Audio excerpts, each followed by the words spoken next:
If you're a hairstylist in our industry, you undoubtedly have heard of the NAHA Awards, North American Hairstyling Awards. It is probably the most prestigious award that you can win in our industry. The creme de la creme photo competition work that culminates in an in-person event worthy of the Oscars. In today's episode, we get to go behind the scenes with the organizer of the NAHAs to find out everything that goes on to planning the event, what goes on backstage, what goes on in the judging component, and spoiler alert, she actually knows the winners already to this year's competition.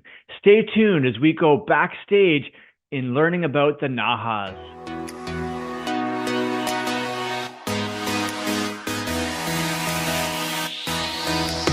Welcome to the Salon Scoop, a podcast by Salon S.O.S. I'm your host, Scott Moon, the founder of Salon S.O.S., and I'm obsessed with helping salon professionals live their best life. In this show, we shop talk all things salon to bring you real-life stories, debates, entertainment, and inspiration to help you find happiness and success in this beautiful industry. If you work in the salon industry in any capacity, this podcast is open to you. So set down your scissors or rinse out that toner and let's get into it.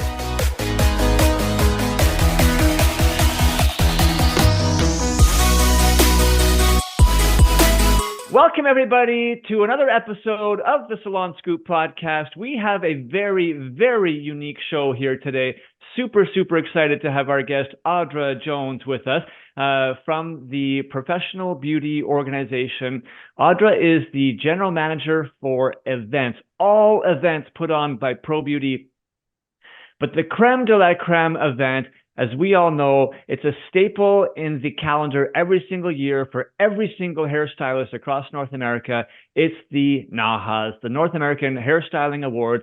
And we want to delve into everything that goes on to not just planning this event, but really everything kind of behind the scenes. It's such a unique event. It's been going on. I believe this is the 35th anniversary, if I'm not mistaken. So Audra, give us a quick, just kind of introduction of yourself, how long you've been with Pro Beauty, and yeah, maybe a quick snapshot of the actual NAHA event itself. Perfect. Yes. Thank you so much for having me. So I'm Audra Jones. I'm the General Manager of Events for the Professional Beauty Association. And so, yeah, I run all of the events that the Professional Beauty Association does, PBA as we're known. And NAHA is one of our longest running, it's kind of signature events for the association. Obviously, as you mentioned, NAHA stands for the North American Hairstyling Awards. This is our 35th year for this awards ceremony. Wow. Kind of align it with like the Oscars of hair is what we call it. So we're super excited to, been around this long, to have such great talent that we're able to showcase and be able to celebrate on the night of the NAHA Awards. Yeah, super cool. And when are they scheduled this year in 2024? Yeah, so this year we are actually June 2nd, 2024. We have moved the event. The event has always been kind of either in Las Vegas or Long Beach. Last year we were in Anaheim, and this year we are making a big move across the country to go to Orlando, Florida.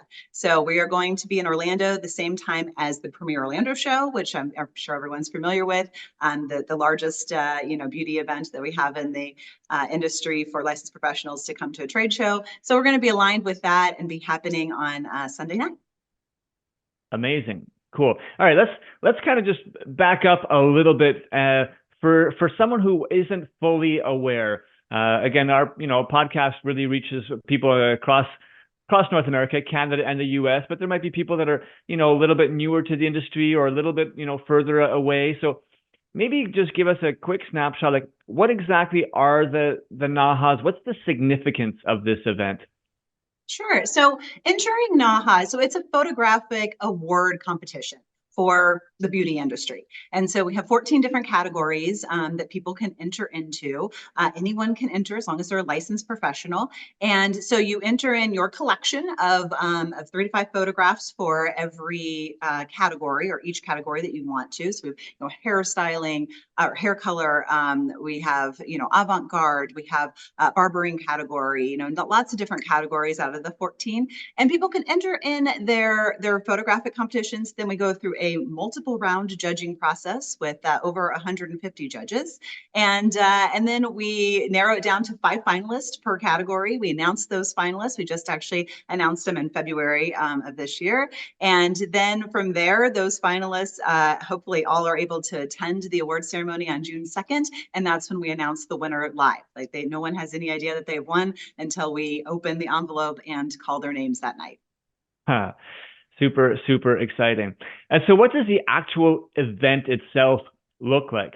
Right? Because people might be familiar with, photo competitions. They send in a photo and then they get, might get announced a winner and they get a certificate in the mail. But you're actually hosting an event, like a gala of some sort. So for someone who's heard of the NAHAs but has never actually been, can you describe what that experience is like for someone attending the NAHAs?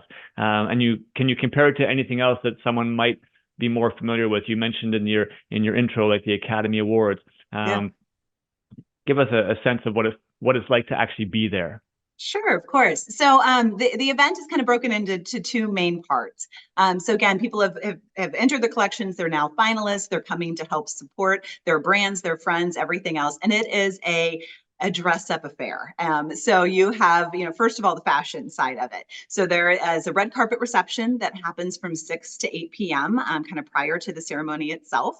So at the red carpet reception, there's cocktails, there's lots of photo op areas. All of our finalists are getting interviewed and getting their photos taken by a lot of the different media outlets. And so it's really just kind of that pre-celebration party. But the fashion is definitely part of the entire evening.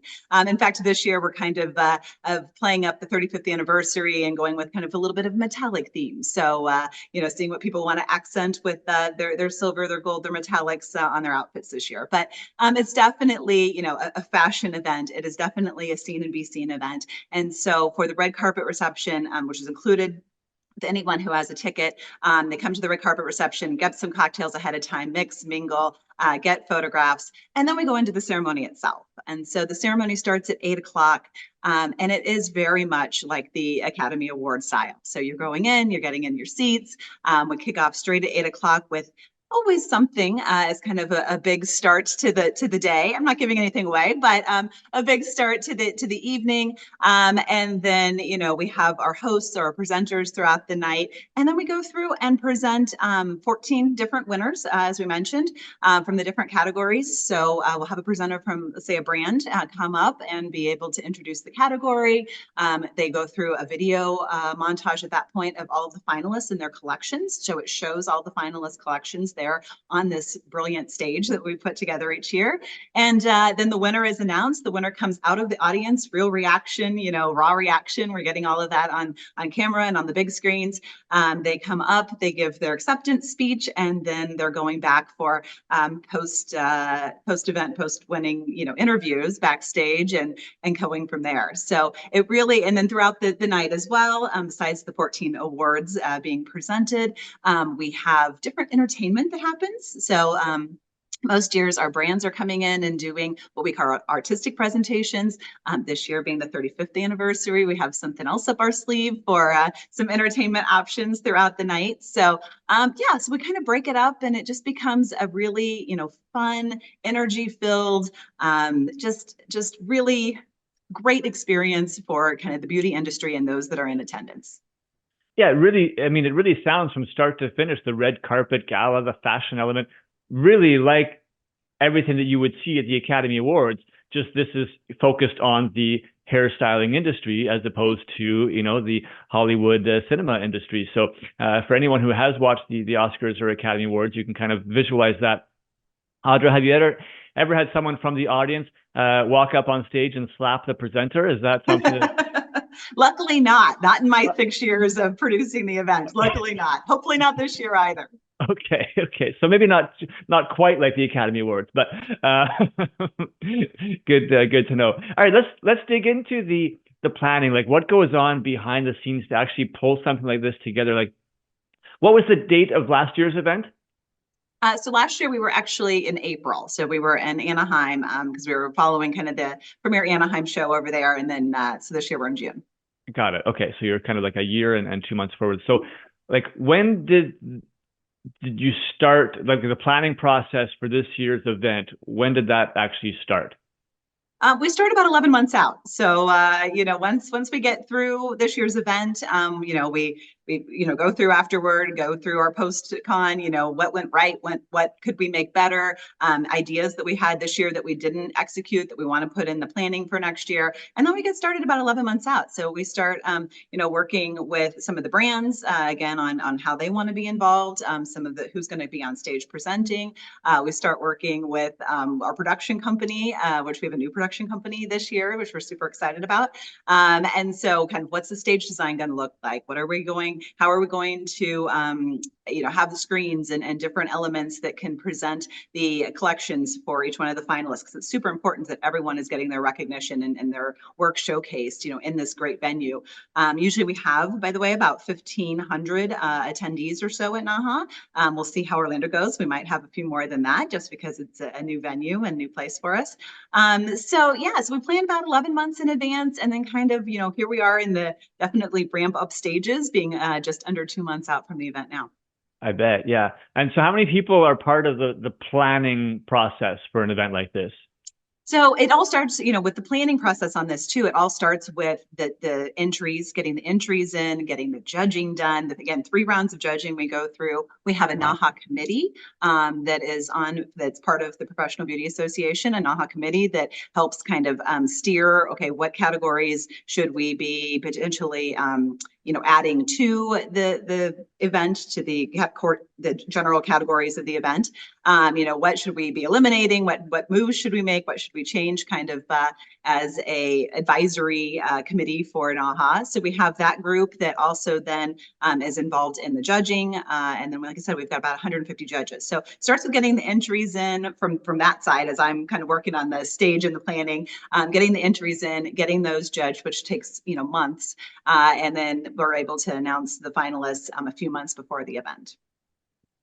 And how do you go about selecting 150 judges? Like, who are these judges? Where are they coming from? Do they apply? How do they apply? Like, how does that work? Yeah, no, it is. It's an application process. So anyone that is interested, we do have an application process on our website. They can go in, they can apply, say, hey, I'm interested in being a judge. We also do a lot of word of mouth, like, hey, you've been a judge in the past, do you have others that in your professional circles that might be interested? And so then they go through a vetting process. So we make sure that, yes, they're licensed, yes, they're qualified. And then a lot of them too will have an interest in judging a certain category, like that they're more experts in. Hair color, for example, versus barbering or something else. And so then we try to also put those judges in for judging the categories that they're more keen to. Yeah, okay, that makes sense. So for the June the 2nd event, where that's going to be the unveiling of the winners, what was the deadline for participants to submit their entries? How far, like from a timing standpoint, what does that look like?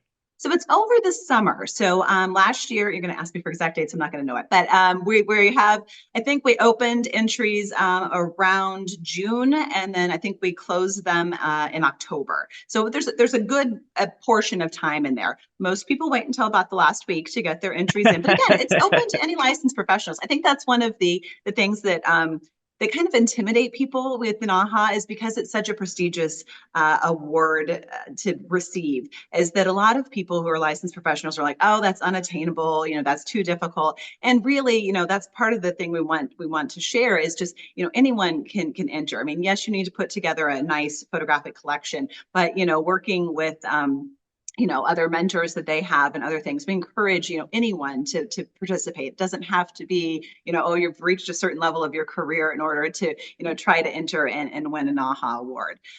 So anyway, we have the entries come in from about June until I want to say October. Then we're able to do the judging. And then, as I mentioned, we announced the finalists this year in February. Wow. All right. So lots of timing from, let's say, October was the deadline for people to submit, and then it goes through all the different rounds of judging and process, whatnot, all the way till June for the final announcement. Now, what I do like about what you just mentioned there is anybody can enter, and there's no name attached to the actual submission, right? Yeah, it's blind judging. It's blind judging for sure. Exactly. So this is not like the Academy Awards where there might be a bias towards, established actors and actresses who have been around, and then maybe their performances are looked at in a different light. Anybody can submit their photographic work, and there's no name attached. So there can't be a bias to say, oh, you know what, this is only for people that have been, around in the industry for a really long time. If your work is spectacular, it can be judged in that manner. And people might look at it and say, wow, this is the work of someone who's been, doing this for a long time. It's purely anonymous. I think that's really important for people to understand. You have absolutely nothing to lose, by entering. So that part of our industry, I think, is really cool, that it's totally inclusive to absolutely anybody. Absolutely, I agree. Nice. Okay, let's now fast forward to the actual event. We talked about sort of what goes into the planning, the number of people involved, the actual execution of the event itself on June the 2nd. How many people are involved, and what are all the different sort of roles that go into that? Yeah, so from the professional beauty side, we have a couple of people that run the judging. So Leslie Perry and Emily Hegdahl kind of run the judging side, working with all of the volunteer judges and with the NAHA committee. So they put that part together and manage that side. Or I'm managing the event itself side. So myself and another about 3 people, we're managing the event itself. What's going to go into it. So that night, like I said, we have a production company, and the production company, has about 20 people that are, I'm part of their crew that put on the event. So we have, the lighting director and the audio director, and the guy backstage is putting the mics on everybody, and everything else that goes into that. From the PBA side, we have usually around 12 staff that are on site that night. So we're all traveling out and hold different roles throughout the night. I mean, obviously, once someone wins an AHA and is on stage, they go backstage, and then we have a staff person that's back there to greet them, congratulate them, and take them off to the green room for their interview, and then off to the winner's circle to get their champagne and pictures, and then back out to the audience, because we do have a number of our nominees that might be a nominee in more than one category. And so that's kind of part of the Tetris, as I call it, of putting the event flow together for the night, is looking at who's in what categories.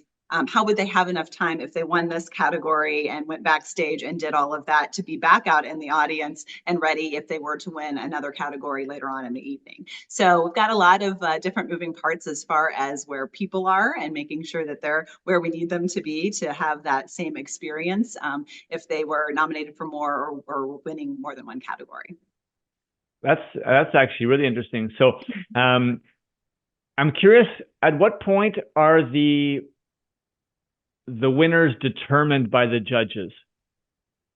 So right before, so we know, the PBA staff know the winners when we're announcing the finalists. So we've gone through all the judging at that point in time, and so we say, hey, here are the 5 finalists for this category. At that point, the winner has actually been determined in that last round of judging. And so we know, the PBA staff knows at that point in time who is winning each category out of the 5 finalists. Okay, so that is that's already established. Once those finalists are announced, you already know actually which one is the winner as well. Yeah, just because it's already right after the last round of judging. So yeah, Okay. but it's top secret. No one finds out. It's not written anywhere anyone can see. Sometimes you hear like, oh, I heard that such and such is winning. No, they didn't. Like it's all kept under lock and key, and there's no leaks getting out there on who wins until that night. Yeah. Okay. So here's the juice. Like, how many physical people know right now the winners? 3. Ooh, wow. And Okay. I just pulled it up yesterday. So I just pulled up the document yesterday because I was working on something and needed to know. So I would say 3 people. Only 3 people. Wow, that's crazy. And I mean, do they have to sort of sign something? Like, how do you how do They're you all ensure there's PPA no leaks? staff. Yeah, they're all PPA staff. So, because all the judging is done through, we have an automated online system. So the judges are able to go in and look at the different collections under a category. They'll see all the pictures. They have judging criteria that they put in automatically right there. So there's a system that keeps that all, tallies all of the points, everything else. So really, the couple of people who I mentioned earlier, Leslie and Emily, go through the judging process. They know at the end who's won. And like I said, I just pulled up the password protected document yesterday so that I could be working on things for the run of show for NAHA night. Nice. Okay. Do you care to share that password protected information for our listeners here, or? I better not. I like my job. Oh, okay. Okay. Fair enough. We won't push you too hard on that one. Audra, tell us what's the most stressful part for you in running this event as a whole? I would say, the night of, I'm backstage. We have a number of different presenters. There's a different presenting group that comes out for every one of the 14 awards. So they're all checking in backstage so that they can see most of the show, from out front. That's important to us. And then they come backstage just before they're going to go on. But I'm backstage. We've got the entertainment, options coming in. We kind of have our run of show, what's happening. The hardest part of NAHA is keeping it on time. So with 14 different categories and the winners coming up and giving their speeches, I've got it kind of timed out to where, I know about how long it'll take for each award to take place. Sometimes speeches are longer. Sometimes we have to play the walk-off music to kind of get them to wrap up.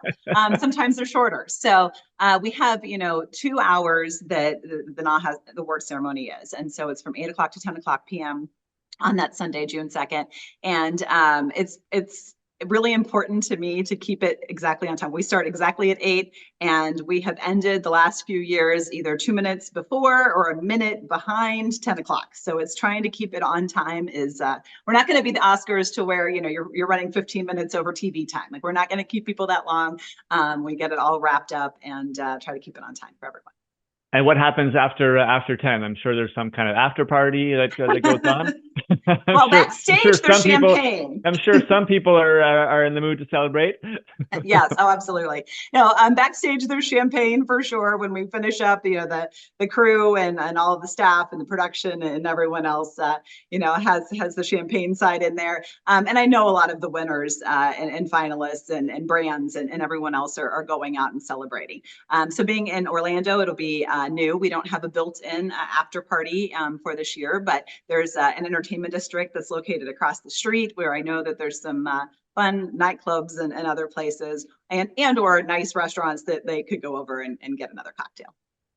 Nice. Just one. Whatever. Fair enough. All right. You've shared with us quite a bit of like sort of what's going on kind of behind the scenes. I'd love to maybe just know if there's anything else that you can share about what's going on backstage. Like, there's obviously different runners. You're back there. We've heard what happens with the actual winners. Like, once they win, they go backstage, they go to the green room for their interview, then they go to the little champagne room and they get their pictures taken. What else is happening kind of behind this scene and in the background that would be interesting to know? So we have what we call our NAHA prep spaces. And so, for the different entertainment that's happening throughout the night, we have prep rooms set up and they start on Friday. So, a couple days before, we have shampoo bowls set up, back there. We've got the Biz Queen down. So, of course, hair color is happening, other things, as they're getting models ready for the entertainment sections of the evening. So there's this whole other area of NAHA that it is the prep area that for 2 days is just bustling with costumes and activity and hair color and wet models and, you know, just everything kind of going on, choreography.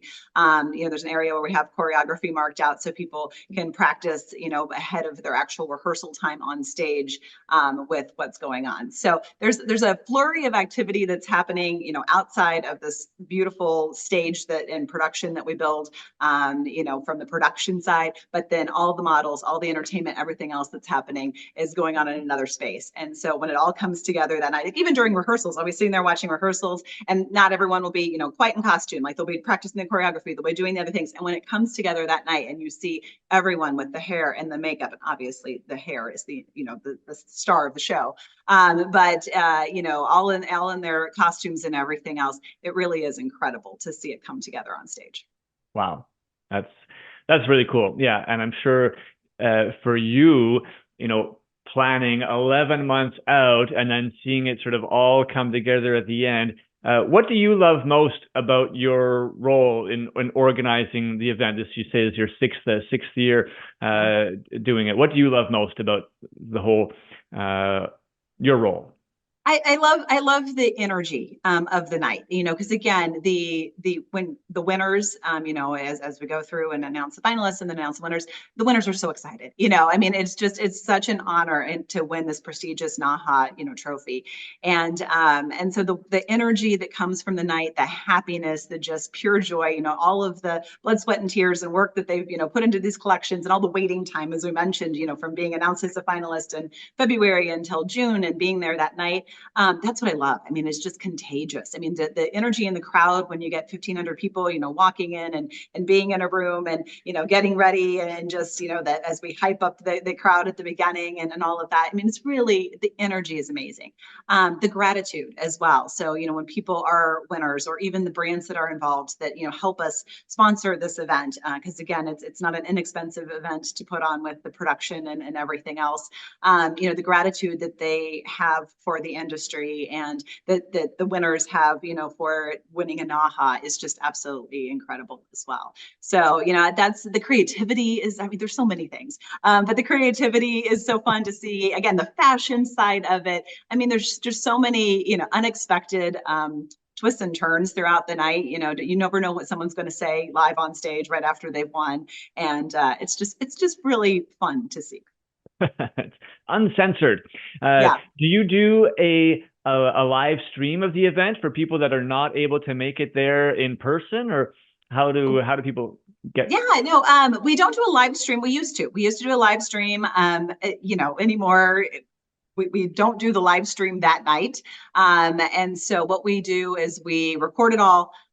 Give us a couple of days after the event. We'll have edited versions up. So if someone can just watch a category they're interested in. So if they just wanted to see the avant-garde category, for example, they could go in, just watch that clip. You could just watch, you know, some of the entertainment options. You could watch the entire event. So we break it down and then put it on our website with kind of the different categories and stuff. So a couple of days after, it's not live with that night, just with, you know, a lot of the time changes and stuff, you know, across the country and the cost of doing some live streaming. We're like, you know what, this is a better way. And then people can really just see the parts they want to see.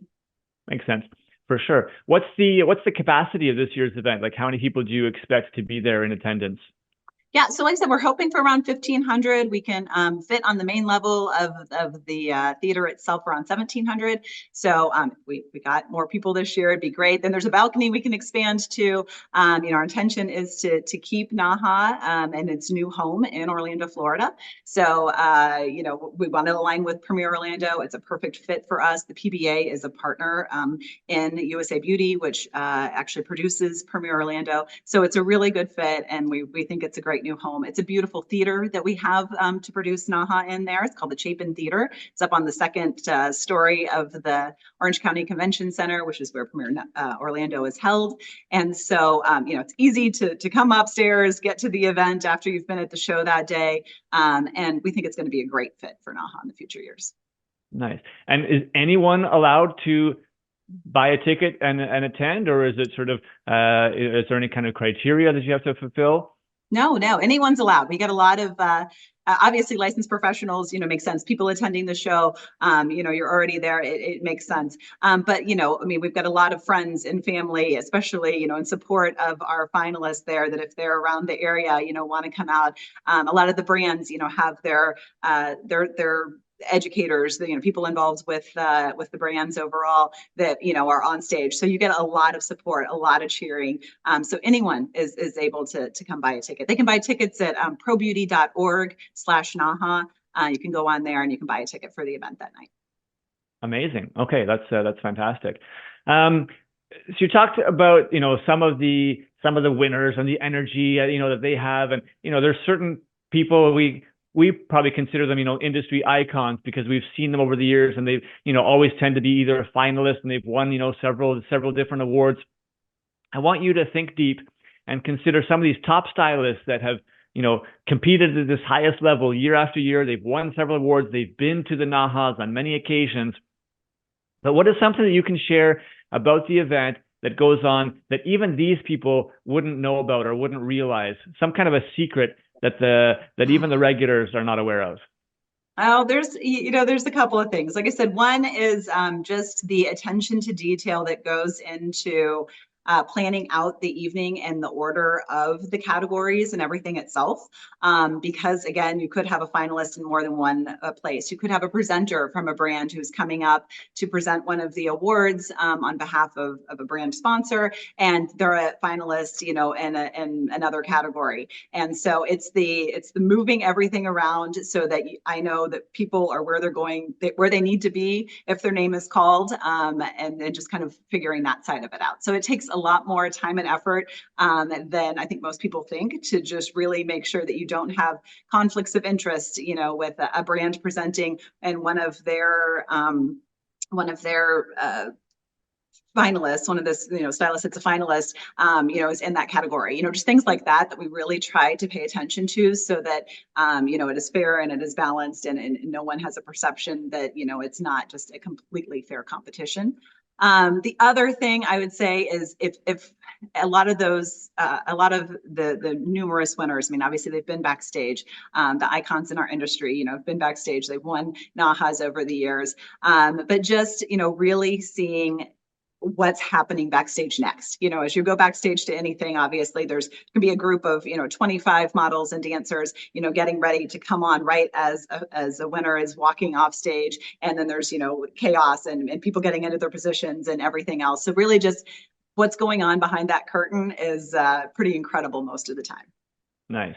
All right, let's say that I'm a licensed stylist listening to this episode. I'm pretty excited about what I'm hearing. This sounds cool, and I'm like, what, maybe I should participate. Maybe I should submit. Obviously, it's too late for this year's event.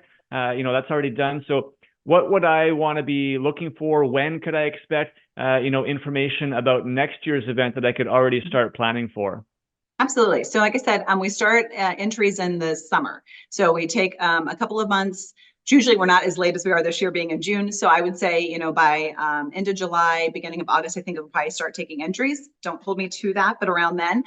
So information will be out. So if we change any of the categories at the recommendation of the NAHA committee, if anything, any of the criteria have, changed as far as, how we're asking them to enter their collections or, get the waiver sign-offs or anything else, all of that will be announced. And so they'll see all the categories and information on the website. They don't have to, obviously, there's a few months in there that they can actually submit their collection, but they'll see all the rules and regulations and everything on during the summer, and then there'll be a deadline to put their entry in. So, and that's all on your website?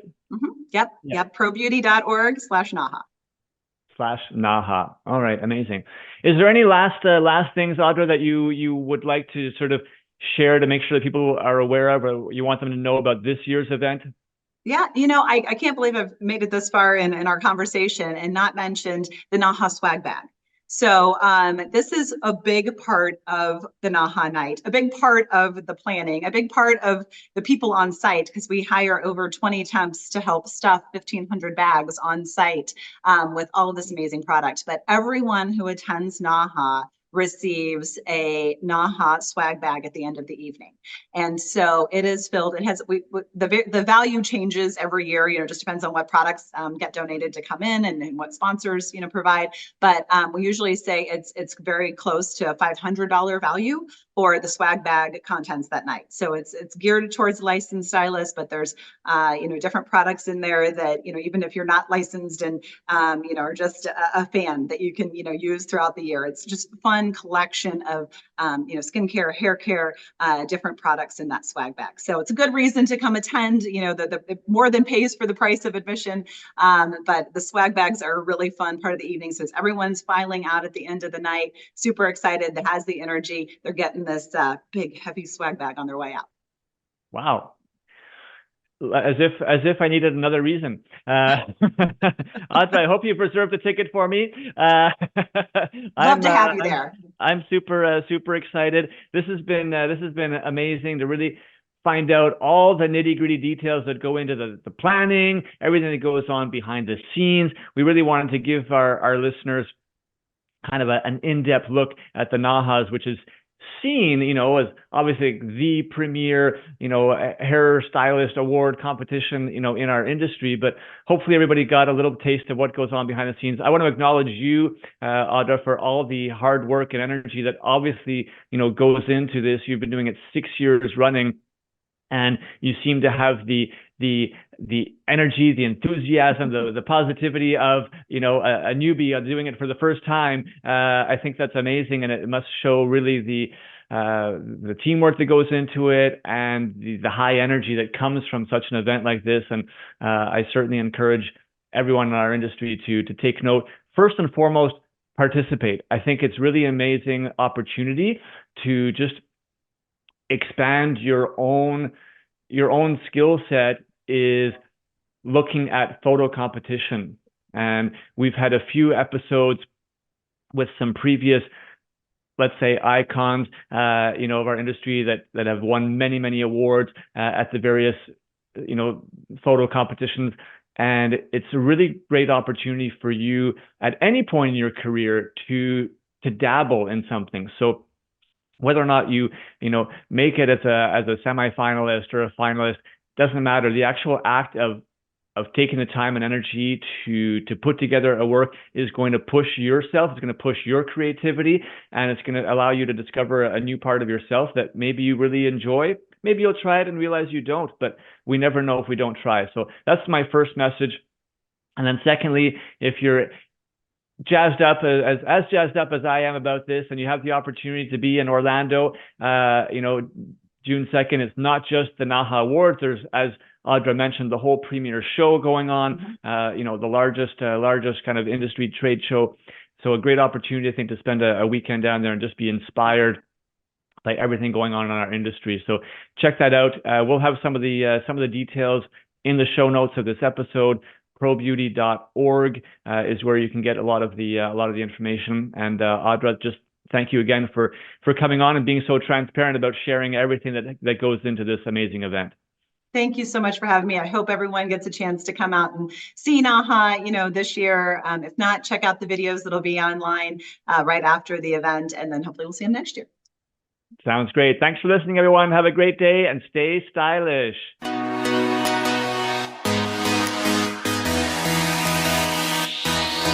Thank you so much for listening to the Salon Scoop podcast. This show is produced by Salon S.O.S, a digital marketing agency by industry professionals for industry professionals.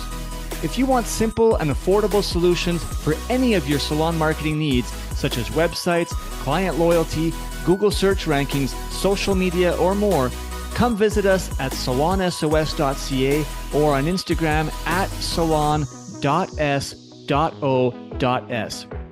If you want to hear more episodes like this and help us continue to bring the industry great content, it would mean so much to us if you would support us in one of the following ways. Either share this episode with one other industry professional, and rate the show on Spotify, or write us a quick review on Apple Music. We want to hear your feedback. If you have follow-up questions or ideas for future episodes, please reach out. DM us on Instagram at salonus.s.o.s or hit us up on our website again at salonsos.ca. Again, thanks so much for listening. Now go get your hustle on, keep smiling, and we'll catch you on our next episode.